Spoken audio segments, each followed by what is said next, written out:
Hello दोस्तों, तो जैसा कि पिछले एपिसोड में हमने देखा कि ये गलती की वजह से ज़्याओचिन टेलीपोर्ट होकर वर्ल्ड ऑफ इमोर्टल पहुंच गया था। जहां आने पर तो ज़्याओचिन को कुछ भी समझ नहीं आ रहा था। इवन कि अनडाइन सेट के दो वॉरियर्स यहां ज़्याओचिन को जान से मारने की भी कोशिश करते हैं ताकि वो सिर्फ अपने लिए ही गोल्डन एग ट्रेजर हासिल कर ले और किसी को भी इस बारे में पता ना चले। लेकिन दूसरी तरफ ज़्याओचिन जो कि पहले ही बहुत बुरी तरीके से इंजर्ड था, वो उन दोनों को बेवकूफ बनाकर अपनी जाल में फंसाते हुए उन दोनों की जान ले चुका। जिसके बाद तो ज़्याओचिन की कंडीशन और भी जरा खराब हो चुकी थी, पर बदकिस्मती से वो यहाँ ज़ाओलिनीर के सामने आ जाता है, जहाँ समझाने पर भी ज़ाओलिनीर ज़्याओचिन की कोई बात नहीं सुनती, बल्कि उसने फौरन से ज़्याओचिन पर हमला करना शुरू कर दिया।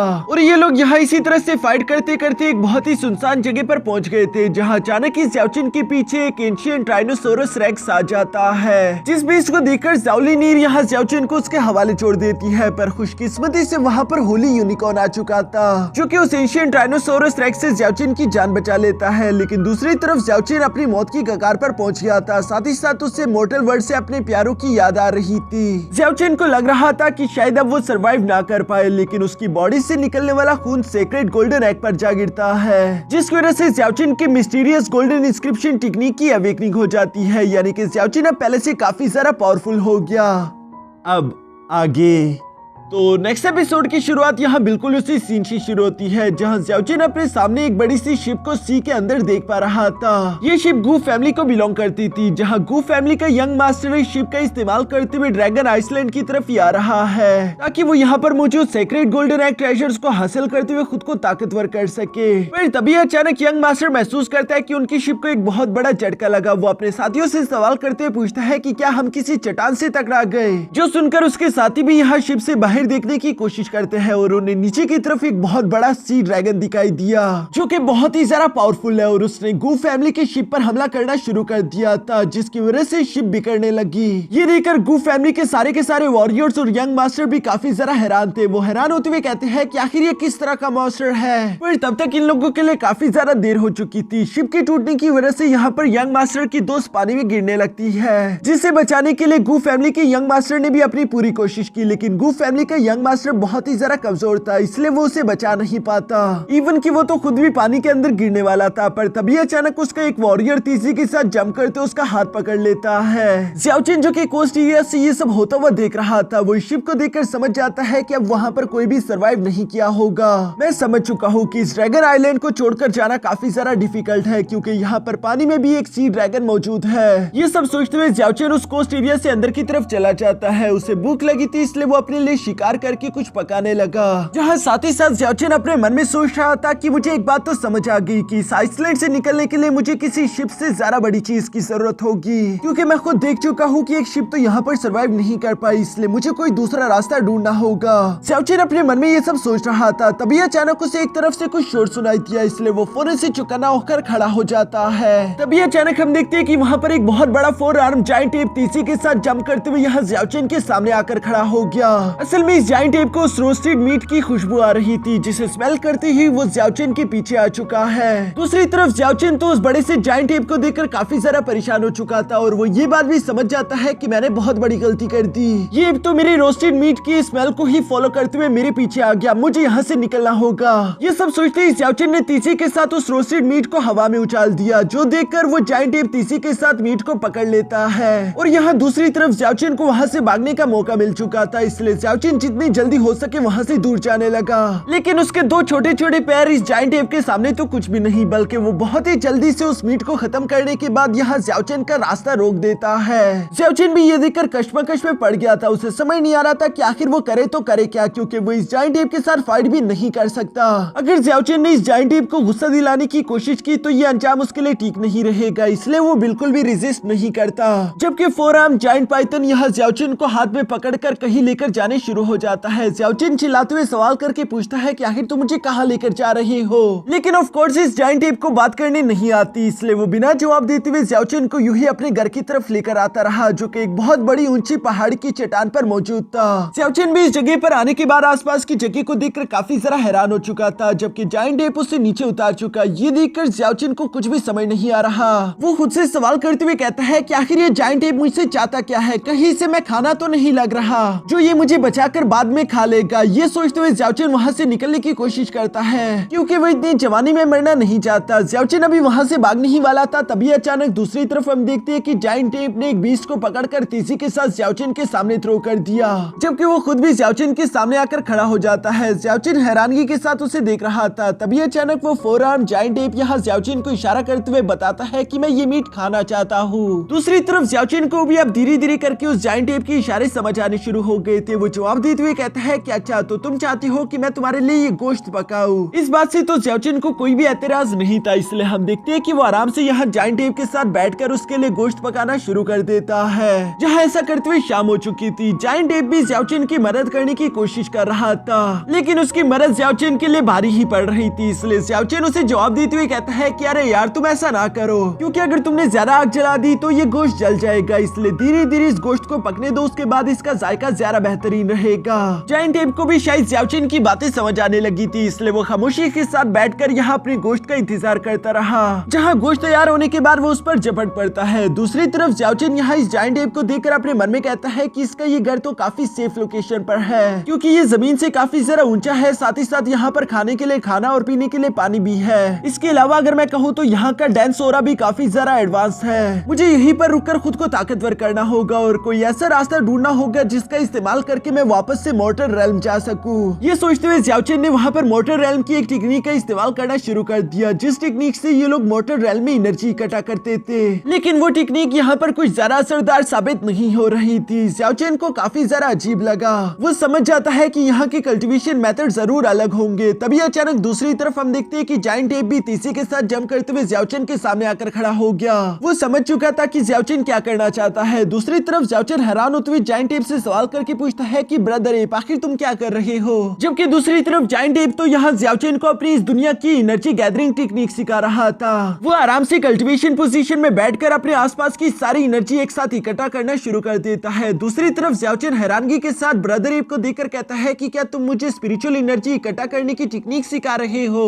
चलो मैं भी ट्राई करता हूँ। जो कहते साथ ही ज़्याओचेन भी बिल्कुल उसी सेम पोजीशन में बैठ गया और ब्रदर एप भी हाँ में सर हिलाता है। जिस टेक्निक का इस्तेमाल करते हुए ज़्याओचेन काफी ज्यादा स्पिरिचुअल एनर्जी इकट्ठा कर पा रहा था, लेकिन ब्रदर एप उसे मुंह खोलने के लिए बोलता है ताकि वो और भी ज्यादा स्पिरिचुअल एनर्जी इकट्ठा कर सके। जिस पर ज़्याओचेन जवाब देते हुए कहता है कि नहीं, मेरी बॉडी इतनी छोटी सी है, मुझे इतनी ज्यादा स्पिरिचुअल एनर्जी एक साथ इकट्ठा करने की कोई जरूरत नहीं। मेरे पास जितनी इकट्ठा हो रही है वो काफी है। जबकि साथ ही स्पिरिचुअल एनर्जी को इकट्ठा करते साथ ही ज़्याओचेन अपने मन में कहता है कि ये एनर्जी बहुत ही ज्यादा प्योर है। ऐसा लगता है कि जल्दी मेरा mortal shedding level 1 breakthrough हो जाएगा। इस कल्टीवेशन के बाद ज़्याओचेन ने यहीं पर रुकने का फैसला कर लिया था। वो अपने मन में कहता है कि ज़ाओ लिनीर और साथ ही साथ मिस लैन नु वो दोनों ही मेरे साथ मॉर्टल रेल्म से यहाँ पर आई थी, लेकिन फिलहाल मैं नहीं जानता कि आखिर मिस लैन नु वो कहाँ पर होगी, क्योंकि ज़ाओ लिनीर को तो मैं अपनी आंखों के सामने देख चुका हूँ। ये ड्रैगन आइसलैंड बहुत बड़े बड़े खतरनाक बीच से भरा पड़ा है, इसलिए बेहतर यही रहेगा कि मैं यहीं पर रुककर अपने कल्टीवेशन रेल्म को ब्रेक थ्रू करूँ। एक बार मेरी कल्टीवेशन इंक्रीज हो जाए उसके बाद मैं यहाँ से निकलते हुए मिस लैन नु और अपने बाकी के लोगों को ढूंढने की कोशिश करूंगा। ये सब कहते हुए ज़्याओचेन यहाँ पर मिस ज़ाओ लिनीर को भी याद करता है कि क्या वो क्रेजी वुमेन अभी भी जिंदा होगी। उम्मीद करता हूँ कि तुम्हें कुछ ना हुआ हो। बेशक ज़्याओचेन उसे पसंद नहीं करता, लेकिन फिलहाल मिस ज़ाओ लिनीर उन कुछ गिने चुने लोगों में से है जो कि ज़्याओचेन के मॉर्टल रेल्म से उसके साथ यहाँ पर आई। इसलिए ज़्याओचेन मिस ज़ाओ लिनीर की जिंदा होने की उम्मीद कर रहा था और वो दुआ कर रहा था कि मिस ज़ाओ लिनीर को कुछ ना हुआ हो, क्योंकि ज़्याओचेन तो यहाँ इस जायंट एप के साथ बिल्कुल सेफ है। लेकिन दूसरी तरफ मिस ज़ाओ लिनीर नीचे की तरफ मौजूद पता नहीं किन खतरों से जूझ रही होगी। दूसरी तरफ नीचे हम देखते हैं कि मिस ज़ाओ लिनीर भी कमजोर नहीं थी, बल्कि वो उन सारे खतरों का सामना करते हुए यहाँ होली यूनिकॉर्न से भी जा मिलती है। जहाँ होली यूनिकॉर्न बेचारा तो काफी जरा घायल दिखाई दे रहा था। शायद टी-रेक्स के साथ फाइट के दौरान वो काफी बुरी तरीके से इंजर्ड हो चुका होगा। इसके बाद यूं ही कुछ दिन गुजरते रहे, सब कुछ बिल्कुल ठीक चल रहा था। एक दिन ज़्याओचेन सोच रहा था कि उसने जायंट एप को कई सारा गोश्त खिला दिया, लेकिन ये उसकी हेल्थ के लिए बिल्कुल भी अच्छा नहीं। उसे थोड़े बहुत फ्रूट भी खाने चाहिए। जो सोचते हुए ज़्याओचेन वहाँ से दूर नीचे एक जगह पर आ जाता है जहाँ पर बहुत सारे फ्रूट ट्रीज थे। ज़्याओचेन यहाँ पर इन फ्रूट्स को इकट्ठा करते हुए अपने मन में यही सोच रहा था कि क्या इन फ्रूट्स का इस्तेमाल करते हुए भी कोई अपनी कल्टीवेशन इंक्रीज कर सकता है। वो अभी ये सब सोच ही रहा था कि तभी अचानक उसे अपने सामने होली यूनिकॉर्न दिखाई दिया, जिसे देखकर ज़्याओचेन बहुत ही ज्यादा खुश हो गया। वो इस होली यूनिकॉर्न को देखते हुए कहता है कि मेरे दोस्त, तुम तो वही हो ना जिसने मुझे पिछली बार उस एंशिएंट ट्री रेक्स से बचाया था। ये सब कहते हुए ज़्याओचेन उस होली यूनिकॉर्न को कुछ फ्रूट्स भी खाने के लिए देता है, जो खाने के बाद वो होली यूनिकॉर्न फौरन वहाँ से भाग गया। ज़्याओचेन को बहुत ही अच्छा लगा कि आखिरकार उसने इस दुनिया की भी दो दोस्त बना बना ली है। लेकिन दूसरी तरफ हम देखते हैं कि मिस जाओली नीर भी यहाँ पर उसी होली यूनिकॉर्न को ढूंढ रही थी। शायद जब वो होली यूनिकॉर्न घायल था तो मिस जाओली नीर ने उसका ख्याल रखा होगा और अब वो होली यूनिकॉर्न मिस जाओली नीर का भी अच्छा दोस्त बन चुका है। यहाँ इसी तरह से होली यूनिकॉर्न की तलाश में अचानक ही हम देखते हैं कि मिस जाओली नीर की नजर अपने सामने मौजूद ज़्याओचेन पर पड़ गई, जिसे देखते साथ ही मिस जाओली नीर फौरन अपनी तलवार निकालते हुए कहती है कि अच्छा तो तुम अभी भी जिंदा हो। और यह कहते साथ ही उसने फौरन से ज़्याओचेन पर स्लैश अटैक कर दिया, जिस अटैक को भी ज़्याओचेन लास्ट मोमेंट पर महसूस करते हुए तेजी के साथ जंप करते हुए डॉज कर लेता है। जबकि दूसरी तरफ मिस जाओली नीर ज़्याओचेन से कह रही थी कि तुम 2 बार ड्रैगन्स के मुंह से निकल गए। कहना पड़ेगा कि तुम्हारी किस्मत वाकई में काफी अच्छी है, लेकिन फिक्र मत करो, उन दोनों ड्रैगन्स का अधूरा काम मैं पूरा कर दूंगी। जो कहती है मिस जाओली नीर तेजी के साथ ज़्याओचेन पर हमला करने के लिए आगे की तरफ बढ़ चली। लेकिन दूसरी तरफ हम देखते हैं कि ज़्याओचेन भी अब पहले से काफी ज्यादा स्ट्रॉन्ग हो चुका था, इसलिए वो भागने की बजाय खुद को फाइट के लिए रेडी करते हुए कहता है कि पहले भी तुम मुझे मारने की कोशिश कर चुकी हो, लेकिन इसका कोई फायदा नहीं। जो कहती है ज़्याओचेन फौरन से अपने स्पाइरल गोल्डन ब्लेड्स का इस्तेमाल करते हुए यहाँ मिस लिनीर पर हमला करने शुरू हो गया। दूसरी तरफ मिस लिनीर भी अपने ब्लेड का इस्तेमाल करते हुए स्पाइरल ब्लेड्स को रोकने की कोशिश करती है, पर इसी मौके का फायदा उठाकर दूसरी तरफ ज़्याओचेन काफी तेजी के साथ मूव करते हुए जंप करके मिस लिनीर के पीछे आ गया, जहां उसने अपने हाथ में एक गोल्डन स्पाइरल ब्लेड रेडी कर लिया था और वो इसका इस्तेमाल करते हुए मिस लिनीर पर हमला करने वाला है। मिस लिनीर भी ये देखकर अपने मन में कहती है कि इस लड़की की रफ्तार अचानक से इतनी तेज कैसे हो गई। वो मुश्किल से ही सही लेकिन ज़्याओचेन की स्पाइरल गोल्डन ब्लेड टेक्निक को रोकने की पूरी कोशिश करती है, जिस अटैक के दौरान वो पीछे की तरफ धकेली गई। यहाँ मिस लिनीर पीछे की तरफ आकर अपने मन में कहती है कि अचानक से पता नहीं इस लड़के को क्या हो गया, इसकी स्ट्रेंथ और इसकी स्पीड दोनों ही बहुत ज्यादा इंप्रूव हो चुकी है। शायद इससे कोई कीमती ट्रेजर मिला होगा, मैंने इसे पहले कुछ ज्यादा ही अंडर एस्टिमेट कर लिया था, लेकिन इस बार मैं भी खुद को होल्ड बैक नहीं करूंगी। जो कहती है मिस जाओली नीर भी तेजी के साथ जंप करते हुए यहाँ ज़्याओचेन की तरफ बढ़ना शुरू हो जाती है। ज़्याओचेन बेशक ही मिस लिनीर के साथ फाइट नहीं करना चाहता, वो तो मिस लिनीर से अभी भी यही कह रहा था कि क्या तुम सच में मुझसे मरते दम तक फाइट करना चाहती हो, ये जानते हुए कि हम दोनों ही मॉर्टल रेल्म से बिलोंग करते हैं। शायद हमें एक दूसरे की तरफ दोस्ती का हाथ बढ़ाना चाहिए। जिस पर मिस लिनीर जवाब देते हुए कहती है कि मुझे इस बात से फर्क नहीं पड़ता। जो कहती है वो अपनी सोर्ड का इस्तेमाल करते हुए ज़्याओचेन पर हमला करने ही वाली थी, लेकिन दूसरी तरफ ज़्याओचेन अपनी उन्हीं गोल्डन स्पाइरल ब्लेड्स को एक शील्ड की तरह इस्तेमाल करते हुए उसके अटैक को ब्लॉक कर देता है। साथ ही साथ ज़्याओचेन भी गुस्सा होते हुए कहता है कि ठीक है, चूंकि तुमने मुझे बुली करने का फैसला कर ही लिया तो मुझे भी तुमसे फाइट बैक करनी ही होगी, क्योंकि मैं इस तरह से तुमसे मार नहीं खा सकता। ये कहते साथ ही ज़्याओचेन ने अपनी new dragon energy form technique का इस्तेमाल करते हुए फौरन से मिस लिनीर पर हमला बोल दिया। जो स्पिरिचुअल फॉर्म ड्रैगन अटैक काफी ज्यादा पावरफुल था। इस अटैक की वजह से हम देखते हैं कि मिस लिनीर हिट होकर पीछे की तरफ उड़ती हुई जाग गिरी। दूसरी तरफ ज़्याओचेन ये देखकर काफी ज्यादा सरप्राइज हो जाता है कि ये टेक्निक तो कमाल की निकली, लेकिन साथ ही साथ इस टेक्निक ने ज़्याओचेन की बहुत ज्यादा एनर्जी भी ड्रेन कर ली थी। इसीलिए शायद ज़्याओचेन बैक टू बैक तो लगातार इस टेक्निक का इस्तेमाल न कर पाए, लेकिन मिस जाओली नीर अब गुस्से में खड़ी होती हुई कहती है कि सिर्फ कुछ ही दिन के अंदर तुमने खुद की ताकत को काफी ज्यादा इंक्रीज कर लिया, जिससे ये बात साबित होती है कि तुम आने वाले फ्यूचर में और भी ज्यादा खतरनाक हो जाओगे और मैं इस बात का रिस्क नहीं ले सकती, इसलिए आज के आज ही मुझे तुम्हें जान से मारना होगा। जो सब कहते हुए मिस जाओली नीर ने एक secret flame rainbow sword technique को एक्टिवेट करना शुरू कर दिया। इसकी वजह से उसकी बॉडी से बहुत ही ज्यादा एनर्जी अनलीश हो रही थी, जबकि साथ ही साथ मिस जाओली नीर गुस्सा होते हुए ज़्याओचेन से कहती है कि मैं एक रॉयल प्रिंसेस हूँ, अगर मैं तुम्हें जान से ना मार पाई तो ये तो मुझ पर एक बड़ा सा दाग लग जाएगा और ये तुम्हें होने नहीं दे सकती। जो कहते साथ ही उसने एक जोरदार स्लैश यहाँ ज़्याओचेन की तरफ चल दिया। जो सीक्रेट फ्लेम सोर्ड टेक्निक काफी ज्यादा पावरफुल थी। ज़्याओचेन ने उसे ब्लॉक करने के लिए अपने सामने एक शील्ड बनाने की कोशिश की, लेकिन इसका कोई फायदा नहीं, क्योंकि ये सीक्रेट फ्लेम स्लैश टेक्निक उससे चकनाचूर कर देती है। साथ ही साथ हम देखते हैं कि मिस जाओली नीर रुकने के बजाय फौरन से जंप करते हुए अपने second flying rainbow sword technique का इस्तेमाल करते हुए ज़्याओचेन पर फाइनल अटैक चल चुकी, जहां साथ ही साथ वो ज़्याओचेन से कह रही थी कि तुम्हारा खेल यहीं पर खत्म हुआ। यहाँ इससे पहले कि वो ज़्याओचेन को टच भी कर पाती तभी अचानक दूर से एक चट्टान तेजी के साथ उसी की तरफ आ रहा था। इसलिए मिस जाओली नीर फौरन से खुद को बचाने के लिए अपने अटैक को हटाकर अपनी सोर्ड का इस्तेमाल करते हुए उस चट्टान को बीच में से काट देती है। जो अटैक किसी और ने नहीं बल्कि जायंट एप ने किया था, जो कि तेजी के साथ जंप करते हुए मिस जाओली नीर के सामने आकर गुस्से के साथ उस पर दौड़ता है। यहाँ अपने ब्रदर एप को देखकर तो ज़्याओचेन भी काफी ज्यादा हैरान हो गया था, लेकिन दूसरी तरफ मिस जाओली नीर ज़्याओचेन से कहती है कि आज के दिन तुम्हें मुझसे कोई भी नहीं बचा पाएगा,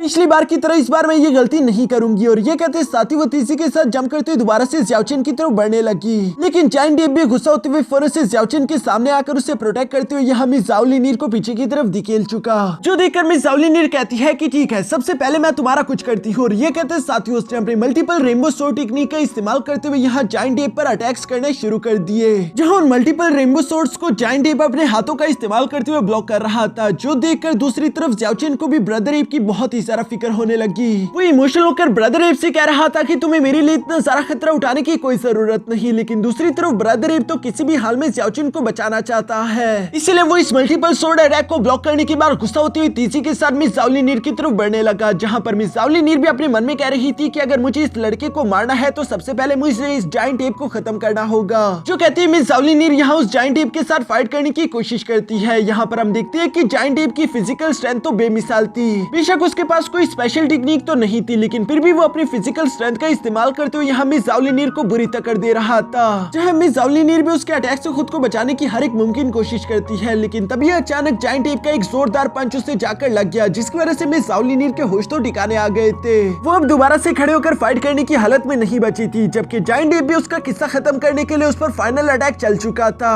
इससे पहले कि जायंट एप का वो फाइनल अटैक मिस ज़ाओलिनीर को हिट कर पाता, तभी अचानक वो होली यूनिकॉर्न तेजी के साथ आते हुए यहाँ मिस ज़ाओलिनीर को वहाँ से बचाकर ले गया। जायंट एप तो नहीं समझ पाया कि आखिर वो बिजली की रफ्तार से उड़ने वाली चीज क्या थी, लेकिन दूसरी तरफ ज़ाओ युआन समझ गया था कि वो होली यूनिकॉर्न ही है। जबकि साथ ही साथ ज़्याओचिन अपने मन में कह रहा था कि अगर मैं यहीं पर रुकता रहा तो मेरी वजह से ब्रदर एप को काफी सारी मुश्किलों को उठाना पड़ेगा, इसलिए मुझे कोई दूसरा रास्ता ढूंढना चाहिए। जो सब सोचने के बाद ज़्याओचिन ने आखिरकार फैसला कर लिया था कि वो ब्रदर एप को छोड़कर जाएगा, लेकिन इस बात से ब्रदर एप बिल्कुल भी खुश नहीं, बल्कि वो मुंह बनाकर साइड पर बैठा हुआ था, जहाँ ज़्याओचिन उसके पास आकर कहता है कि तुम्हें इस तरह से उदास होने की कोई जरूरत नहीं, वैसे भी फिक्र मत करो, मैंने तुम्हारे लिए बहुत सारा गोश्त और फ्रूट एक साथ इकट्ठा कर लिए है, ये कई दिन तक तुम्हारा काम चला देंगे। वैसे भी मुझे कभी न कभी तो यहाँ से जाना ही था, क्योंकि मुझे अपने घर की तलाश करनी है। जहाँ पर हम देखते हैं कि जायंट एप यहाँ ज़्याओचिन के सामने आकर उसकी तरफ फ्रूट धकेलने की कोशिश कर रहा था, जैसे कि वो उसे बताना चाहता हो कि यही तुम्हारा घर है, तुम मेरे साथ यहाँ पर रह सकते हो। जो सुनकर ज़्याओचिन उसे जवाब देते हुए कहता है कि नहीं, ये जगह मेरा घर नहीं बल्कि तुम्हारा घर है। बेशक मुझे तुम्हारे साथ रहना अच्छा लगा, लेकिन मेरा घर यहाँ से बहुत ज्यादा दूर है और वहाँ पर कई मेरे चाहने वाले मेरा इंतजार कर रहे होंगे,